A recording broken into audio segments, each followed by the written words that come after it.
বিরতির পর স্বাগত। পশ্চিম জেলার অ্যাথলেটিক্স অ্যাসোসিয়েশন আগামী 4 বছরের জন্য নতুন কমিটি গঠন করা হয়।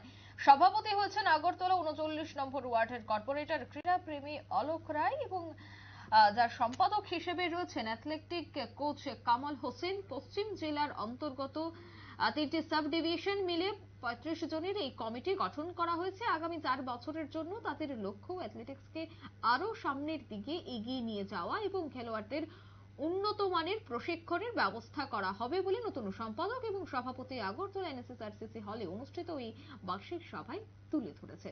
সেই বিষয়ে কি বলছেন তারা শোনাবো। ওয়েস্ট ত্রিপুরা ডিস্ট্রিক্ট অ্যাথলেটিক অ্যাসোসিয়েশনের যে নতুন কমিটি ফরমেশন হয়েছে, ফরমেশনে আজকে আমরা সমস্ত play centre, coaching centre, subdivision, ওয়েস্টের মধ্যে 3টা সাব ডিভিশন আছে, মোহনপুর, সদর এবং জিরানিয়া, সবাইকে নিয়ে আমরা আজকে ডিস্ট্রিক্ট কমিটি ফরমেশন হয়েছে। এবং ডিস্ট্রিক্ট কমিটি ফরমেশনের মধ্যে সবচেয়ে আজকে আমরা বড় পাওনা হল ক্রীড়াপ্রেমী 29 নম্বর ওয়ার্ডের 39 নম্বর ওয়ার্ডের কর্পোরেটর অলোক রায় মহোদয়কে আমরা এই অ্যাসোসিয়েশনের সভাপতি নিযুক্ত করেছি সর্বসম্মতিক্রমে। তো এই অলোক রায় মহোদয় সভাপতি এবং কামাল হোসেন সেক্রেটারি। আজকে আমরা এখানে এটাই সমস্ত মেম্বাররা এটারে স্বীকৃতি স্বরূপ কমিটি ফরমেশন। আপনার পরিচয়টা? আপনার পরিচয়টা?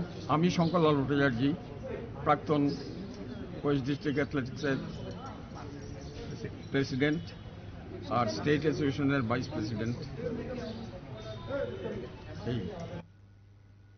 আপনারা শুনলেন সদস্যদের বক্তব্য। নতুন কমিটি গঠন করা হয়েছে, যেখানে সভাপতি হিসেবে দায়িত্ব গ্রহণ করেছেন আগরতলা 39 নম্বর ওয়ার্ডের কর্পোরেটর অলোক রায়। এছাড়াও আরো মোট 35 জনের সেই কমিটি গঠন করা হয়েছে, যা আগামী দিনে ক্রীড়া প্রেমিকদের উৎসাহিত করতে বিভিন্ন খেলার আয়োজন করে থাকবে। নিয়ে নিচ্ছে ছোট্ট একটি বিজ্ঞাপন বিরতি, সঙ্গে থাকুন।